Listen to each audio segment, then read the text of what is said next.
আসসালামু আলাইকুম এভরিওয়ান, কি অবস্থা? কেমন আছো তোমরা? আশা করি সকলেই অনেক ভালো আছো। তোমাদের দোয়া এবং ভালোবাসায় আমি অনেকটাই ভালো আছি। তো তোমাদের ভাইদের চোখের মনি গল্পের সিজন 2 19 নম্বর পর্ব নিয়ে হাজির হয়ে গেলাম। তো চলো, বেশি কথা না বলে করি দেরি। চলো আজকের গল্প শুরু করি। কিচেনে লিমা কাকি মানে কাজের মহিলা কিচেনে মিহুকে দেখে আকাশ থেকে পড়ল। চোখ দুটো কষলে আবারও মিহুর দিকে তাকালো। লিমা বলল, তুমি এইখানে কি করো? ভুলে ঢুকে গেছো নাকি? মিহু বলল, কি বলছো কাকি? ভুলে ঢুকবো কেন? আমি নতুন একটা রেসিপি শিখছি, তাই বানাবো। লিমা বলল, যে কিনা চুলাই জ্বালাতে পারে না সে কিনা আবার রেসিপি বানাইবো? তাজ্জব কথা। মিহু বলল, বকবক না করে সরো তো এখান থেকে। লিমা কাকি দৌড়ে গিয়ে লুবনা মির্জার কাছে গেল। এই আশ্চর্যজনক ঘটনা তো তাকে বলতেই হবে। লিমা বলল, ভাবি দেখা যান কি কেরামতি করছে। মিহু মামুনি তো কিচেনে গেছে। লুবনা মির্জা কথাটা বিশ্বাস করতে পারলো না, তাই লিমার সাথে কিচেনে গেল। দরজার সামনে দাঁড়াতেই চোখ কপালে উঠে গেল। মিহু চুলা জ্বালাতে গিয়ে হাতে ব্যথা করে ফেলছে, কিন্তু তাও জ্বালাতে পারছে না, কারণ গ্যাস লাইনটা অফ। সামনে মোবাইল সেট করে বকবক করছে। মোবাইলের সামনে বকবক করছে সে। মিহু বলল, আজ আমি আপনাদেরকে দেখাবো গরম পানির রেসিপি। কিভাবে গরম পানি করতে হয় তা আজ আমি শেয়ার করছি আপনাদের সাথে। প্রথমে একটা বড় প্যানে নর্মাল পানি নেবেন, তারপর প্যানটাকে চুলার উপর বসাবেন, তারপর চুলা জ্বালিয়ে নেবেন। ধুর, চুলা জ্বালাতে পারছি না কেন? চুলা জ্বলছে না কেন? কি হয়েছে এটার আবার? ভাল লাগে না। লাইটার বোধহয় অফ করা। যা ভাবছি তাই। লাইনটা ঠিক করে নিলাম, আবার শুরু করি বকবক। তারপর 10 মিনিট অপেক্ষা করুন। 10 মিনিট পর পানি ফুটতে শুরু করলে আবার চুলাটা বন্ধ করে দিন। হয়ে গেল আমাদের গরম পানির রেসিপি। কেমন লাগলো জানাবেন বন্ধুরা। তারপর ট্রেতে করে রওনা দিল উপরের দিকে। দরজায় ওর মাম্মিকে হা করে তাকিয়ে থাকতে দেখলো। লোবনা বলল, কি করছিলি তুই? মিহু বলল, আমি পানি গরম করছিলাম। সেটা যে অবশেষে আমি করতে পেরেছি তা আমার জন্য অনেক কিছু। লোবনা বলল, এত করে বললাম মিহু, আমার সাথে একটু কিচেনে টুকটাক কাজ কর। শ্বশুর বাড়ি গিয়ে কি কাজ করবে কে জানে, তা তো কখনো কানেই ঢুকাসনি। শ্বশুর বাড়ি গিয়ে কি করবি তুই? মিহু বলল, গরম পানি। লোবনা চিৎকার দিয়ে বলল, মিহু। মিহু বলল, সেটা তোমার না ভাবলে চলবে। আমার শাশুড়ি অনেক ভালো, তোমার মতো না। আমি ঠিক তার কাছ থেকে শিখে নিব। লোবনা বলল, এটা যে রাজদের বাড়ি গিয়ে কি করবে তা একমাত্র আল্লাহ ভালো জানে। মিহু ওর মাকে পাশ কাটিয়ে তারপর উপরে চলে গেল। ট্রে হাতে করে উপরে এলো। ঐশিক বলল, বনু, কি নিয়ে আসছিস আমাদের জন্য? মিহু বলল, স্পেশাল খাবার। আরোহী বলল, কি কফি? মিহু বলল, বললাম তো স্পেশাল। নিবরাজ বলল, ক্রিম কফি নাকি চকলেট? আইজান বলল, উনি বানাবেন কফি। দেখ কি পুরি নিয়ে আসছে, ওকে দিয়ে আবার কোনো বিশ্বাস নেই। মেহেরাব বলল, তুই কফি বানাতে পারিস বিচ্ছু? কোথায়, আগে তো জানতাম না। মিহু ট্রেটা ওদের সামনে রাখলো। সবার চোখ দুটো কোটর থেকে বের হওয়ার বাকি। বেচারারা শুধু পারেনি অজ্ঞান হতে। সবাই একসাথে চিৎকার করে বলে উঠল, গরম পানি। মিহু বলল, নতুন রেসিপি আমি বানিয়েছি, ইউটিউবে আবার নতুন গরম পানির রেসিপি আপলোড করেও দিয়ে আসছি। সবাই বলল, কি? আইজান বলল, গরম পানি তো একটা 2 বছরের বাচ্চাও করতে পারে, সেটা আবার আপলোড দিতে হয়। এটা করে এনে এত লাফানোর প্রয়োজন নেই। মিহু বলল, তুমি চুপ করবে? আইজান বলল, ভাই, সারা জীবন গরম পানি খেয়ে কাটিয়ে দিস। নিবরাজ বলল, তুই বেশি কথা না বললেই ভালো। রিম বলল, বাহির, তুই তো ফাটাই ফেলাই দিছিস। এটার জন্য তোকে নোবেল পুরস্কার একদম ফিক্কা মারা উচিত। মিহু বলল, আমার রেসিপি তোমাদের পছন্দ হয়নি? মুখ গোমরা করে কথাটা জিজ্ঞেস করলো। ঐশিক বলল, নিশ্চয় হয়েছে বনো। মেহেরাব বলল, কি করবি শ্বশুর বাড়ি গিয়ে? গরম পানির রেসিপি করে খাওয়াবি? মিহু বলল, জামাই রাঁধবো আর আমি খামো। নিবরাজ বলল, কি? মিহু বলল, আইজান বলল, এবার বস ঠেলা। তোকে আর কষ্ট করে অফিস করতে হবে না, সারাদিন কিচেনে পড়ে থাকিস। নিবরাজ বলল, ও নো। মেহরাব বলল, এত বছর আমাদের জ্বালাইছে, এবার নিবরাজ তুমি বুঝবে ঠেলাটা কাকে বলে। মিহু বলল, ভাইও ভালো হবে না কিন্তু। তুই আমার হবু বরের মনে আমার জন্য বিষ ঢুকিয়ে দিচ্ছিস। দেখ তোর আমি কি করি হলো বিড়াল। মিহু চারদিকে নীলাকে খুঁজতে লাগলো। নীলা ও তমা আগে এখান থেকে উঠে বাড়ি ঘুরে দেখছিল। নীলা ঘুরতে ঘুরতে মেহরামের রুমে ঢুকলো। মিহু গেস্ট রুম থেকে বের হয়ে নীলাকে খুঁজছে। নীলাকে একসময় মেহরাবের রুমে পেয়ে গেল। মিহু বলল, আরে নীলা আপু, তুমি এইখানে? নীলা বলল, হ্যাঁ, আসলে ঘুরে দেখছিলাম পুরো বাড়িটা। চমকে উঠে কথাটা বলল। মিহু বলল, সোজা ভাইয়ের রুমে? ঘটনাটা কি? ভ্রু নাচিয়ে কথাটা জিজ্ঞেস করলো। নীলা বলল, আরে কিছু না। মিহু বলল, তুমি এইখানে আসছো সেটা যদি ভাইয়া জানতে পারে তাহলে তোমার খুব খারাপ অবস্থা করবে। ফিস ফিস করে কথাটা বলল। নীলা বলল, কেন? মিহু বলল, আসলে ও কাউকে ঢুকতে দেয় না ওর রুমে। নীলা বলল, কিসের জন্য? মিহু বলল, আমি আসলে কাউকে বলি না, কিন্তু তুমি তো আমার হবু ভাবি, তাই তোমাকে বলছি। ভাইওকে বলো না কিন্তু। যদি ভাইওকে বলো তাহলে আমাকে একদম খবর করে ছাড়বে। নিচু সুরে কথাটা বলল। নীলা বলল, ঘটনাটা কি সেটা তো বলবে। মিহু বলল, আসলে ভাইয়া রাতের বেলা ডাইপার পরে ঘুমায়। নীলা বলল, কি? মিহু বলল, ভাইও রাতে ওয়াশরুমে যেতে ভয় পাই, তাই এসব পরে ঘুমাই। তুমি আবার বিশ্বাস করছো না আমি জানি, তাই না? কিন্তু এটাই সত্যি। তাই তো ভাইও কাউকে ওয়াশরুমে আসতে দেয় না, তোমাকেও বলেনি। যদি তুমি রিলেশন শেষ করে দাও, আমি যে সব কথা বলছি তা আবার বলো না কিন্তু। নীলা বলল, একদম না। নীলা ও মিহু পিছনে ঘুরে তাকাতে দেখলো মেহরাব দরজার সাথে হেলান দিয়ে দাঁড়িয়ে আছে, দুই হাত বুকের সাথে গুজে দাঁড়িয়ে আছে। মিহু বলল, ভাইও তুই? ভয় পেয়ে কথাটা জিজ্ঞেস করলো। মেহরাব বলল, নীলাকে কি বললি? আবার বলতো। শান্ত কণ্ঠে কথাটা জিজ্ঞেস করলো। মিহু বলল, না মানে আমি বলছিলাম তোর রুমটা অনেক সুন্দর, তুই অনেক আলো বাতাস পছন্দ করিস, এসবই আর কি। আমতা আমতা করে কথাগুলো বলল। মেহরাব বলল, আমি ডাইপার পরে ঘুমাই, বাথরুমে যেতে ভয় পাই। মিহু বলল, ছি ছি, না না আমি এসব বলিনি। আমার শান্তশিষ্ট লেজ বিশিষ্ট আমার ভাইয়ের নামে এসব বাজে কথা আমি কেন বলবো? মেহরাব বলল, তোর সব কথা আমি শুনেছি। যখন তোকে আমার রুমের দিকে আসতে দেখি তখনই বুঝেছি তুই নিশ্চয়ই কোনো ভেজাল করবি। গতবার তোর জন্য নীলা আমার সাথে 2 মাস কথা বলেনি, আমার নামে মিথ্যা ছবি এডিট করে পাঠিয়েছি বলে আবারও আমাদের সম্পর্কের মধ্যে ফাটল ধরাতে যাচ্ছিস। আমি তোকে এবার ছাড়ছি না। মিহু বলল, খবরদার সামনে এগোবি না, আমি কিন্তু খামচি দিব বলে দিলাম। মেহরাব সামনে এসে ওকে ধরে ফেললো। মিহি খামচি দিয়ে দিল দৌড়। মেহরাবের হাতে দিল এক খামচি, তারপর দিল দৌড়। মেহরাব বলল, আহ। নীলা বলল, কি হয়েছে? এমা চামড়া উঠে গেছে দেখি। দেখি বসুন এইখানে। ফার্স্ট এড বক্সটা কোথায়? আমি ওষুধ লাগিয়ে দিচ্ছি। নীলা মেহরাবের হাতে ওষুধ লাগিয়ে দিচ্ছে। মেহরাব ওর দিকে মুগ্ধ নয়নে তাকিয়ে আছে। মেহরাব টুপ করে নীলার গালে একটা কিস করে বসলো। নীলা মিটমিট করে হাসছে। মিহু দরজার সামনেই দাঁড়িয়েছিল। মিহু বলল, কিরে কি করলি তুই? মেহরাব বলল, তুই এখনো যাসনি? ভাগ এখান থেকে। খামচে মেরে হাত কেটে ফেলেছিস। দাঁতে দাঁত চেপে কথাটা বলল। মিহু বলল, সামান্য একটু খামচে চামড়া উঠে গেছে, যদি হাত কেটে রক্ত বের করে ফেলতাম তাহলে মনে হয় আমার খামচিটা সার্থক হতো। মেহরাব বলল, তোর খামচি আমি সার্থক করাচ্ছি, দাঁড়া তুই, একদম পালাবি না। টপক রাগ দেখিয়ে দিল দৌড়ানি। তার আগেই মিহু ছুটতে পালালো। পালাতে গিয়ে দরজার পাশে থাকা বড় ফুলদানির সাথে বেজে পড়ে যেতে নিল। রাজ ওর কোমর জড়িয়ে ধরলো। মিহু চোখ মুখ খিচে নিবরাজের শার্টের কলার ধরে রেখেছে। নিবরাজ ওর এই অবস্থা দেখে মুচকি হাসলো, তারপর হুট করে ওকে কোলে তুলে নিল। মিহুর মনে হলো ও শূন্যে ভাসছে, তাই ওকে তাকিয়ে দেখলো। তাকিয়ে নিবরাজকে দেখে তো অবাক হয়ে গেল। রাজ ওকে নিয়ে ছাদের দিকে যেতে লাগলো। মিহু বলল, কোথায় যাচ্ছেন আপনি? ভয়ে ভয়ে কথাটা জিজ্ঞেস করলো। নিবরাজ বলল, ছাদে। মিহু বলল, এখন দুপুর হয়ে গেছে, এই দুপুর বেলায় ছাদে গিয়ে কি লাভ বলুন? নিবরাজ বলল, লাভ লোকসান আমি বুঝবো না, তুমি চুপ করে থাকো, আরেকটা প্রশ্ন করলে কোল থেকে ফেলে দিব। মিহু বলল, ছাদে গেলে তো আমার নিবরাজের চিলি মশলা রেগে যাবে।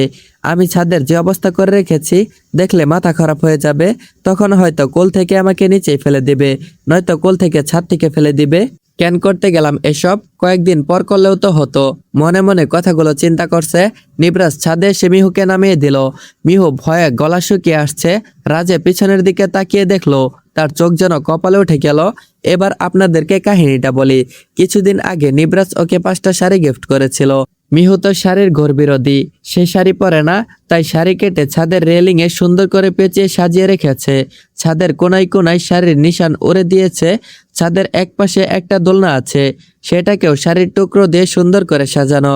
চারদিকে লাল, সবুজ, হলুদ, কফি কালার এবং বেগুনি কালারের শাড়ির ছড়াছড়ি। মিহুর কাছে এইগুলো শাড়ি ডেকোরেশনের জালি কাপড়ের মতো খ্যাতি পেয়েছে। নিবরাজ বলল, তোমাকে আমি এসব করতে শাড়ি গিফট করেছি। মিহু চুপচাপ হয়ে দাঁড়িয়ে আছে। নিবরাজ বলল, কথা বলছো না কেন? জীবনে প্রথম আমি কাউকে শাড়ি গিফট করেছি, আর এই 5টা শাড়ি চয়েস করতে আমার বহু ঘন্টা লেগেছিল। আর তুমি কি করেছো? নিবরাজ এক হাতে কোমরে আরেক হাতে কপালে দিয়ে তারপর স্লাইড করা শুরু করলো। রাগ কমানোর চেষ্টা করছে। মিহু বলল, আমি তো শাড়ি পরি না, তাই ভাবলাম শাড়িগুলো কারবারে নষ্ট না হোক, আমি এইগুলো দিয়ে কাজে লাগিয়ে দেই। নিবরাজ রাগি চোখে ওর দিকে তাকালো। নিবরাজ রাগে কটমট করে মিহুর দিকে তাকালো, খাইয়া ফেলামো দৃষ্টি নিয়ে তাকালো। মিহু বলল, আমার এমনটা করা ঠিক হয়নি। নিবরাজ আমার জন্য কয়েক ঘন্টা ব্যয় করে শাড়িগুলো চয়েস করেছিল, আর আমি কিনা তোর ভাল লাগে না, যাই ওর রাগ কমিয়ে আসি, আমি ছাড়া তো অন্য কেউ ওর রাগ ভাঙাতেও পারবে না। মিহু নিচে গিয়ে রাজকে খুঁজতে লাগলো, কোথাও নেই। হঠাৎ দেখলো রাজকে বাগানে দাঁড়িয়ে থাকতে, দৌড়ে গিয়ে পিছন থেকে জড়িয়ে ধরলো। মিহু বলল, আই এম সরি, আমি বুঝতে পারিনি। আমি যদি জানতাম আপনি বহু ঘন্টা ব্যয় করে আমার জন্য শাড়িগুলো কিনেছেন, তাহলে কখনো এমনটা করতাম না। আমি প্রমিস করছি আর কখনো আপনার সাথে এমন করব না। কাদু কাদু সুরে কথাগুলো বলল। নিবরাজ বুঝতে পারলো মিহুর গলার আওয়াজ শুনে সে কাঁদছে। অমনি ওর সব রাগ পানি হয়ে গেল। পিছন থেকে দুই বাহু ধরে ওকে সামনে নিয়ে এলো। নিবরাজ বলল, হয়েছে, আর কাঁদতে হবে না।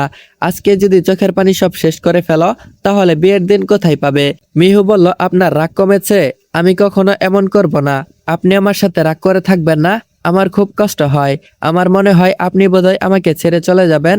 কখনো আমায় ছেড়ে যাবেন না, তাহলে খুন করে ফেলবো।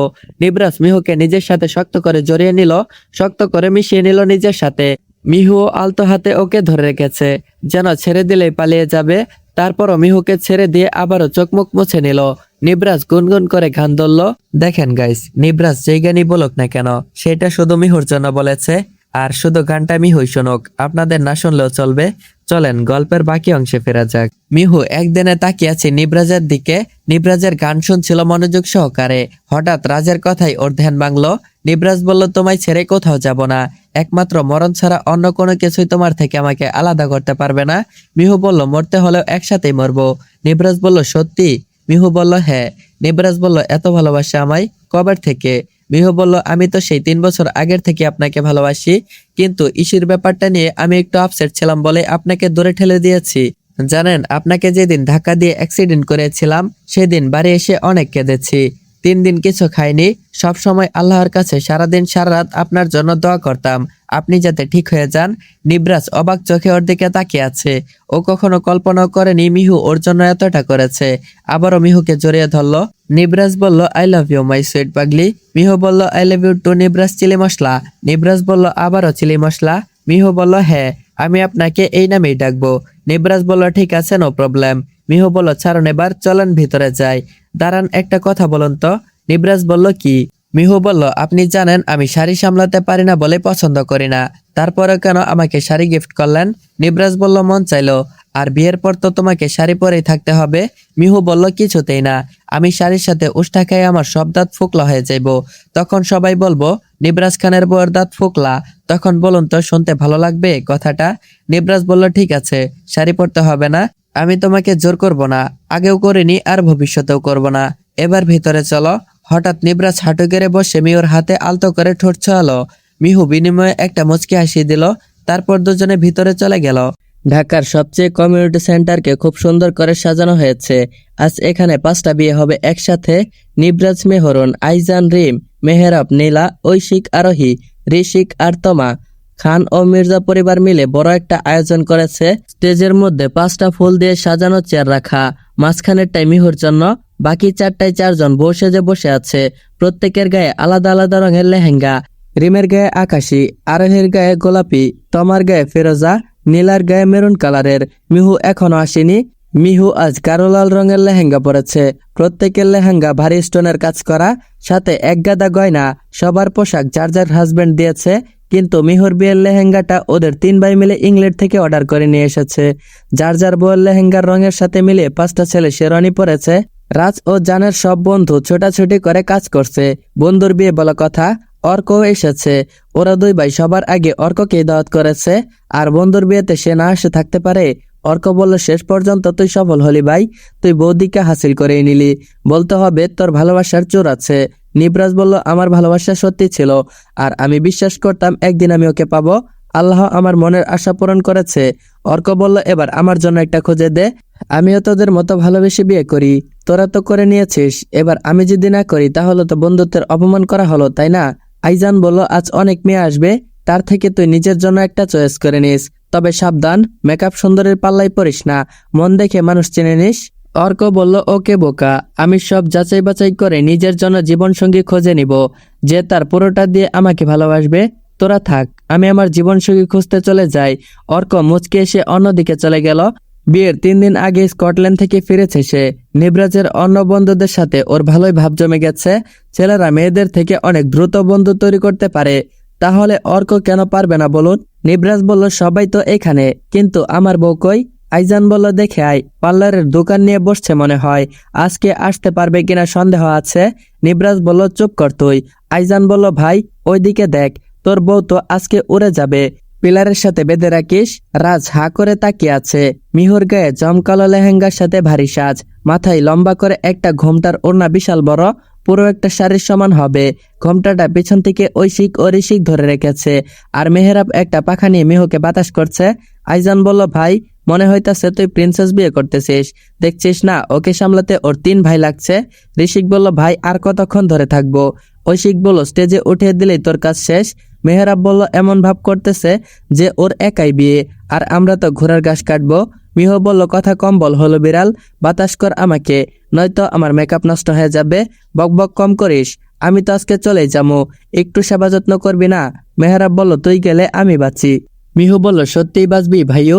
আমি তোদের অনেক অশান্তি করতাম তাই না? চাইলেও আর সব সময় তোদের সাথে থাকতে পারবো না। আমি চলে গেলে সত্যি তোরা ভালো থাকবি? দেখবি এই বাড়িটা কেমন শূন্য শূন্য হয়ে যাবে। তোদেরকে আমি আর জ্বালাবো না, আমার নামে তোদের কাছে আর কোনো বিচারও আসবে না, আমার জন্য কোনো ছেলেদেরকে মারতেও যাবি না। এই শান্তিগুলো কি তোদের কাছে সহ্য হবে ভাইওরা? কাঁদো কাঁদো কণ্ঠে কথাগুলো জিজ্ঞেস করলো। ওর কথা শুনে 3 ভাই চুপ হয়ে গেল। সত্যি তো, ও চলে গেলে বাড়িটা খালি হয়ে যাবে, সবাইকে মাতিয়ে রাখার জন্য আর কেউ থাকবে না, সবসময় হইচই মুখরিত বাড়িটা স্তব্ধ হয়ে যাবে। এগুলো ভাবতেই 3 ভাইয়ের চোখ দুটো ছলছল করে উঠল। ঐশিক বলল, একদম কাঁদবি না, মেকআপ নষ্ট হয়ে যাবে। মেহরাব বলল, ইমোশনাল ব্ল্যাকমেল তো ভালোই করতে পারিস। ঋষিক বলল, হয়েছে, এবার চল, তোকে স্টেজে উঠালে আমরা একটু অন্যদিকে দেখতে পারবো। মিহুকে চেয়ারে বসাতেই চারদিক থেকে ক্যামেরার ঝলকানি শুরু হয়ে গেল। 3 ভাই নিচে নেমে এলো। মিহুর কথা শুনে সত্যি ওদের মন খারাপ হয়ে গেছে। মেহেরাব ঐশিককে জড়িয়ে ধরে ডুকরে কেঁদে উঠল। মিহুর সামনে কাঁদলে নিশ্চয়ই বন্যা বানিয়ে ফেলতো। মেহেরাব বলল, ভাই ওকে ছাড়া আমরা কিভাবে থাকবো? বাড়িতে আসলেই তো ওর কথা মনে হবে, এক মুহূর্ত না দেখলে ওকে আমার ভালো লাগে না। সেই বোনটা চলে যাবে ভাবতেই বুকের ভেতরটা দমড়ে মচড়ে যাচ্ছে। আমার মনে হচ্ছে ছোট থাকলেই ভালো হতো, কত তাড়াতাড়ি ও বড় হয়ে গেল। ঐশিক বলল, শান্ত হ মেহেরাব, মেয়ে হয়ে যখন জন্মেছে বাবার বাড়ি তো ছাড়তেই হবে, মন খারাপ করিস না। আমারও কান্নায় চোখ দুটো ভারী হয়ে আসছে। আজ ইসি থাকলে কত খুশি হতো, আমাদের 5 ভাই বোনের একসাথে বিয়ে হতো। ঋষিক বলল, ইসির কত ইচ্ছা ছিল আমাদের বিয়েতে মজা করবে, কিন্তু ও সবার আগে আমাদের ছেড়ে চলে গেছে, এখন হির বোনও চলে যাবে। আমার ভেতরটা দুমড়ে মুচড়ে যাচ্ছে। পেছন থেকে ফুপিয়ে ফুপিয়ে কান্নার শব্দ পেয়ে 3 ভাই পিছনে গড়ল। তাকিয়ে দেখলো মিহু কাঁদছে। এতক্ষণ দাঁড়িয়ে দাঁড়িয়ে সব কথাগুলো শুনছিল। ঐশিক সামনে যেতেই ওকে জড়িয়ে ধরে জোরে কাঁদতে শুরু করলো। মেহরাব বলল, বিচ্ছু থাম, এভাবে কাঁদিস না। মিহু বলল, আমি আজকে তোদের ছেড়ে চলে যাব, তোরা কি আমায় ভুলে যাবি ভাইও? কান্না জড়ানো কণ্ঠে বলল। ঋষিক বলল, কি বলছিস তুই, ভুলে কেন যাব? মিহু বলল, মাঝে মাঝে গিয়ে আমাকে দেখে আসিস, আমি তোদের ছাড়া থাকতে পারবো না। ঐশিক বলল, হির বোনও এমন পাগলামি করিস না, তুই কান্না করলে আমরা কিন্তু কান্না কন্ট্রোল করতে পারবো না। মিহু ঐশিককে ছেড়ে ঋষিককে জড়িয়ে ধরলো। ঋষিক অন্যদিকে তাকিয়ে চোখের পানি ফেলছে। মিহু বলল, আমি তোদের ছেড়ে কোথাও যাব না, কোথাও না, করবো না আমি এই বিয়ে, তোদের কাছেই থাকবো। মেহরাব বলল, পাগল হলি তুই, কি বলছিস এইসব? মিহু বলল, আমার সব সময় মনে হয়েছে আমার 3 ভাই আছে, আমার কোনো বিপদ হবে না, তাই তোদের সাথে সাথে থাকতাম। আজ থেকে তোদের ছেড়ে আমি একা একা অন্য বাড়িতে থাকতে হবে, ভাবতেই বুক কেঁপে উঠছে। কাঁদতে কাঁদতে কথাগুলো বলল। ঐশিক বলল, হয়েছে, আর কাঁদতে হবে না, মেকআপ নষ্ট হয়ে গেলে কিন্তু পরি থেকে পেতনি হয়ে যাবি। মিহু বলল, আমি না থাকলে তোরা কি নিয়ে থাকবি? মেহরাব বলল, বউ নিয়ে। মেহরাবের এই কথা শুনে এই সিরিয়াস মুহূর্তে সবাই একসাথে হেসে উঠল। মিহুকে চেয়ারে বসে দিয়ে এবার 3 ভাই হাসি মুখে ঘুরছে। এখানে আর কান্না করা যাবে না, কারণ এখন কান্না করলে মিহু ভেঙে পড়বে। কিন্তু 3 ভাইয়ের এখন প্রচুর কান্না আসছে, কিন্তু তারপরও নর্মাল ভাবে ঘুরে বেড়াচ্ছে। সেন্টার ভর্তি মানুষ। মিহু এদিক সেদিকটা কে কাউকে খুঁজছে। রিম ওর ডান পাশে বসা। ও জিজ্ঞেস করলো, কি খুঁজছিস মিহু? মিহু বলল, ওরা এখনো আসছে না কেন? রিম বলল, কারা? মিহু বলল, আমাদের বাকি হারামি 5টা ফ্রেন্ড। রিম বলল, চিন্তা করিস না, চলে আসবে। 1 ঘন্টা পর সায়াম, কিরণ, রোশান, কায়সার, আভা, আফরা চলে এসেছে। ওরা 5 জন হীরের সামনে এসে হাজির হলো। মিহু বলল, এত দেরি হলো কেন তোদের? রোশান বলল, মাইয়াজাত শালার ডঙ্গিজাত। আসলে রোশান কিন্তু ঠিক বলেছে, কখন থেকে ওদের জন্য দাঁড়ায় আছি, কিন্তু ওদের আসার নাম গন্ধও নেই। সায়াম বলল, 5 মিনিট বলে 1 ঘন্টা কাটাই দিছে, তারপরে ওদের 5 মিনিট শেষ হয় নাই। কল দিছি, বলে কিনা আরো 5 মিনিট লাগবো। কত কি করতে মন চাই, ইচ্ছা করতেছিল তুইলা আছাড় মারি। রিম বলল মারলি না কেন তাহলে? কিরণ বলল তুলতে গেলে তো আমরাই চাপা পয়রা মরে যাবো, মুটকি দুইটা। আভা বলল সাবধানে কথা কইস কিন্তু, নইলে ঘুষি মাইরা সামনের দাঁত ফালাই দিমু, বেশি খাইতে পারবি না। রোশান বলল তগো আটা ময়দা মাখতে মাখতেই তো এত দেরি হয়ে গেছে। আফরা বলল কি কইলি? রোশান কিছু কইতাছি না দেখা পটর পটর করিস না, অনেকক্ষণ ধরে সহ্য করতাছি, তুই কিন্তু সব মায়েগ অপমান করছত। রিম বলল খালি হাতে খাইতে পড়ছত, আমাদের জন্য কোনো গিফট আনস নাই? রুকোসকে কথাটা জিজ্ঞেস করলো। সায়াম বলল ফ্রেন্ডদের বিয়ে আবার কিসের গিফট, খামো দামু সেলফি তুলমু ঘুরে ফিরে আবার জামুকা। মিহু বলল কি নাদানের নাদান রে, গিফট ছাড়া খাইতে পড়ছে, শরম করে না তগ? অন্যদের বন্ধু করেও দেখি তারা না খাইয়া গিফট দিয়া চলে যায়, আর তোরা গিফট না দিয়া খাইয়া চলে যাবি? ছি ছি, আগে জানলে তগ তো দাওয়াতই দিতাম না। গেট দিয়া ঢুকতে কে দিছে রে তোরে? তোরা কেমনে ঢুকছস? তগ তো বাইরে থেকে বের করে দেওয়া উচিত। আফরা বলল এমন ভাবে অপমান করতাছত কে? রিম বলল গিফট না নিয়ে আবার খাইতে পড়ছত। আভা বলল দিমো না তগো গিফট, দেখি কেমনে বাইর করস। রোশান বলল আমি আজকে 5টা রোস্ট খামো। মিহু বলল তগো খাইতে দিলে তো খাবি। স্যাম বলল তুই খাইতে না দেওয়ার ক্যাডারে, তুই চুপ করে এখানে বসা থাক, কামে দিব। তোরা দুইটাই আমাদের পকেট যেভাবে খালি করছত তার বদলা আজকে নিমু। কিরণ বলল ডেকচির মধ্যে বইসা পড়মু, দেখি কে আটকায় আমাদের। রোশান বলল বেশি কথা কইস না, হির দেখবি এই বিয়ার সাজে আমাদের হকি স্টিক নিয়ে দৌড়ানি দিব। হিরকে দিয়ে কোনো বিশ্বাস নেই, তখন কিন্তু আমরা আর এইখানে ঢুকতে পারবো না। ঢুকতে না পারলে তো পরে রোস্ট পোলাও কিছুই খাইতে পারবো না। নিচু সুরে কথাটা বলল। মিহু বলল ওই ওই রোশান কি ফুসুর ফুসুর করতাছত? সায়াম বলল আমরা আজকে হাতের কবজি ডুবাইয়া খামু, আমাদের 2 ফ্রেন্ডের বিয়ে বলে কথা। মিহু বলল খাওয়াইতাছি তগ। রিম বলল নাদানের মতো গিফট না নিয়ে আইসা পড়ছে, আবার নাকি কবজি ডুবাইয়া খাইবো। চেয়ার টেবিলে খাইতে দিব না, গেটের সামনে প্লেট নিয়ে দাঁড়া, সেখানেই দাঁড়িয়ে থাক, হাড্ডি গুড্ডি কিছু খাইতে দিব না। আর যদি ভেতরে বসতে চাস তাহলে নিচে পাটি বিছায় দিব না বসতে। আভা বলল দরকার পড়লে তোদের মাথার ঘোমটা কোলে বিছায় খামু, তারপরও না খায়া যাবো না। মিহু বলল জীবনে দাওয়াত খাস নাই নাকি? রিম বলল মনে হয়, নইলে খাওয়ার লিগা এমন করতো না।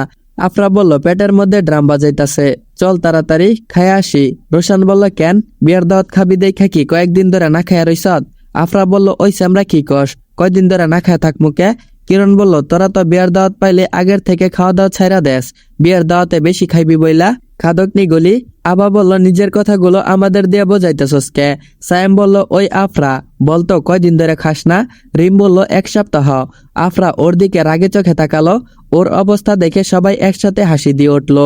রোশান বলল আমি শুধু সকালে খাই নাই, দুপুরে বেশি কইরা পোলাও মাংস খাইমো দেখা। রিম বলল এখনো দাঁড়ায় রইছত কে, যাস না, কে আইতে কইছে তগ? মিহু বলল ওরা এমনে যাইব না, ওকে সম্মান করে পালকিতে নিয়ে যাইতে হইব। মিহু কতগুলো গাটকে ডাকলো, সবার মুখ কালো হয়ে গেল, ওরা এমনটা আশা করেনি। সায়েম বলল তুই সত্যি আমাদের বের করে দিবি? মন খারাপ করে কথাটা জিজ্ঞেস করলো। রিম বলল তুই কি মনে হয়? আবা বলল হির গিফট আনি নাই বলে আমাদেরকে কি না খাওয়া গাট দিয়ে বার করে দিবি? আফরা বলল তোদের বের করতে হবে না, আমরাই চলে যাইতাছি, চল সবাই। বিয়ের দিনই আমাদেরকে ভুলে গেছে, মুখ গুমরা করে কথা বলে তারপর চলে যেতে নিল। গাট মিহুর সামনে আসতেই ওদেরকে চেঁচিয়ে বলল। মিহু বলল এখনো তাকিয়ে তাকিয়ে কি দেখছ, যাও এগুলোকে উঠে নিয়ে টেবিলে বসায় দিয়ে আসো। কতক্ষণ ধরে বকবক করছে, ওগো তো ক্ষুধা লাগছে নাকি? না খাইয়া একটারও যাইতে দিবা না, আইসা এখানে ড্রং করতেছে না খাইয়া। সবকিছুই পারফেক্ট হওয়া চাই, আমাদের ফ্রেন্ডদের যাতে কোনো যত্নের ত্রুটি না হয়, যদি কোনো ভুল হয় তাহলে তোমাদের চাকরি থাকবে না। সবাই বড় বড় চোখ করে হা করে সবাই ওর দিকে তাকিয়ে রইল। 5 জন এসে মিহুকে জড়িয়ে ধরল, ওরা ভাবছিল মিহু হয়তো সত্যি ওদের বের করে দিবে। মিহু বলল হয়েছে ছাড়ামাই, আমার তো গরম লাগতাছে। কিরণ বলল আমরা তো ভাবছিলাম। রিম বলল কানের নিচে কষায় মারমো একটা, এমনটা ভাবলি কি কইরা? তোদের সাথে তো আমরা 2 যা মিলে একটু মজা করছিলাম, আর এগুলি তো সত্যিই ভেবে নিয়েছে। তোরা হলি আমাদের কলিজার টুকরা, তোরা না আসলে তো আমরা বিয়েই করতাম না। সায়েম বলল সরি, আমরা কত কিছু ভাইবা ফেলছি। মিহু বলল হয়েছে খাইতে যা, যত মন চাই তত খাবি, আজকে তোদের জন্য সব অফার ফ্রি। রিম বলল আমাদের জন্য কিছু নিয়ে আসিস, তোদের 5টার জন্য আমি আর মিহু এখনো কিছু খাই নাই। আভা বলল সত্যি মিহু? মিহু বলল 5 জন এবার ওকে জড়িয়ে ধরে কেঁদে উঠলো। মিহুর চোখ দিয়ে টপ টপ করে পানি পড়ছে। রোশন বলল আগে তোদের খাওয়ামু তারপর আমরা খামু। মিহু বলল আগে তোরা খাবি। আভা বলল না তোরা। মিহু বলল না তোরা। সায়েম বলল বোঝস না কে, আগে তোদের খাওয়াইতে পারলে তারপর যদি আমরা খাই তাহলে বেশি খাইতে পারমু। সবাই মিলে হাসি দিয়ে উঠলো। মিহু ও রিম স্টেজ থেকে উঠে ওদের সাথে অন্য একটা রুমে গেল। সেখানে গিয়ে ওরা 5 জন মিহু ও রিমের হাতে 2টা গহনার বক্স ধরিয়ে দিল। আবা বলল এইগুলা তোদের জন্য। রিম বলল কি এইগুলা? রোশান বলল খুলে দেখ। মিহু বলল আমরা তো মজা করছিলাম, তোরা এইগুলা কেন করতে গেলি? রেগে কথাটা জিজ্ঞেস করলো। কিরণ বলল দেখ পছন্দ হয়েছে কিনা। মিহু ও রিম বক্স করলো, ভিতরে স্বর্ণের নেকলেস ও ইয়াররিং, দুজনের একই রকম ডিজাইন। রিম বলল খুব সুন্দর। মিহু বলল তোদের চয়েস ভালো। সায়েম বলল তোদের দুজনকে একই রকমের ডিজাইনে দিয়েছি, কে জানে ভিন্ন দিলে আবার দুজনে চলাচলি শুরু করিস যদি। হির বলবো রিমেরটা ভালো, রিম বলবো হিরেরটা সুন্দর, তোরা করতে পারিস, তোদের দিয়ে বিশ্বাস নাই। রিম বলল কি বললি তুই? মিহু বলল আমরা এরকম। আফরা বলল ওদের কথা ছাড়তো, তোরা বস, আমরা খাবার নিয়ে আসছি। আফরা খাবার নিয়ে এলো। সেখানে বসে ওরা 5 জন মিলে ওদের দুজনকে খাইয়ে দিল। কিছুক্ষণ পর ওরা 3 ভাই ভিতরে ঢুকলো। 3 ভাইও মিহুকে খাইয়ে দিল। ঐশিক বলল আরেকটু হির। মিহু বলল না ভাইও, যা খাওয়াইছ তাতে পেট ফুলে ঢোল হয়ে গেছে। কেউ বোধহয় নিজের বিয়েতে এত খাবার খায়নি, আরো বেশি খেলে মরেই যাব। ঋষিক বলল অল্প একটু। মিহু বলল একদম না, আর পারবো না। খাবার শেষে তারপর 3 ভাই মিলে আবারও ওকে স্টেজে উঠিয়ে দিল। আসসালামু আলাইকুম এভরিওয়ান। তো ভাইদের চোখের মনি গল্পের সিজন 2 19 নম্বর পর্বটা এইখানে এন্ড করা হলো। তো আজকের পর্বটাও কিন্তু আমি অনেকটাই বড় করে দিছি। তো আমি জানি আজকের পর্বটা পেয়ে তোমরা অনেকটাই খুশি হবে, কারণ কালকের পর্বের মতো আজকের পর্বটাও অনেকটাই বড় করে দিছি। তো গাইস, আজকের ভিডিওতে একটা টার্গেট থাকবে। আজকের ভিডিওর টার্গেট হলো এই ভিডিওতে যদি তোমরা 200 কমেন্ট একদিনে কমপ্লিট করতে পারো, তাহলে পরবর্তী পর্বটা কিন্তু আমি অবশ্যই আজকের মতো বড় করে দিব। আর হ্যাঁ গাইস, সাথে কিন্তু 500+ লাইকও কমপ্লিট হতে হবে। যদি কমপ্লিট হয় তাহলে কথা দিলাম কালকের পর্বটাও এরকম হবে। তো যারা যারা চ্যানেলে নতুন, এখনো চ্যানেলটা সাবস্ক্রাইব করো নাই, তারা অবশ্যই চ্যানেলটা সাবস্ক্রাইব করে বেল আইকন নোটিফিকেশনটা অন করে রাখবা, যাতে করে পরবর্তী পর্ব আসার সাথে সাথে তোমরা দেখতে পারো। তো গাইস, দেখা হচ্ছে পরবর্তী পর্বে। ততক্ষণ পর্যন্ত সবাই ভালো থাকবা, সুস্থ থাকবা। আল্লাহ হাফেজ।